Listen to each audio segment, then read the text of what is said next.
Hi guys, so story time. Ingani ang case. Ang nahitabo ani kay nakay customer. Tapos ang among customer is from the UK. So ang issue is about asking for refund for the items not delivered. And then since dugay kaayo na refund sa akong colleague na nakaistorya sa previous call, so, na-escalate yung call. So, naghanap siya og manager, supervisor. So, gi-document ko na ako tanan ng call. Gi-document na ako ang details. And then, giingnan akong customer nga, may put you on hold for a minute or two so I can check the details and I can also document the call so that my supervisor will be able to know what's going on. And then, nag-okay siya guys. Okay na, unta to. And then, supposedly, mute ko man good to siya. Tapos, I realized nga nabutang nako sa lahi nga customer ang details, ang notes.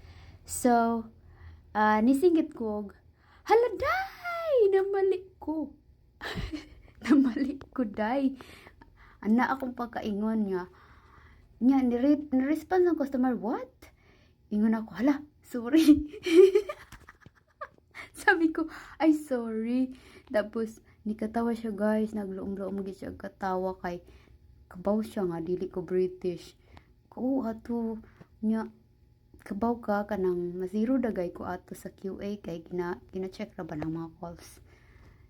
Day, kawaw gid ato. Bahala na to.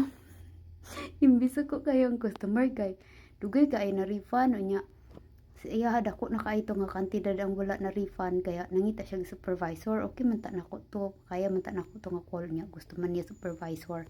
So dugay kaayo na ako siya na transfer kay document pa man ako, tas nagbuhat pa ko sa supervisor nga ma-check yung details. Hala guys, nauwi pa ato pero imbis ko kayong customer na ulian siya dahil katawan lang siya kusog niya nihuwat na lang siya patiently imbes naglagot siya maayo sa call gani kay nangita dayon siya supervisor ka pagsugod sa palang siya call. So napakam down nako siya pero feel nako ma-zero jud ko ato kay syempre QA baya na i-check baya na mong calls. So good luck.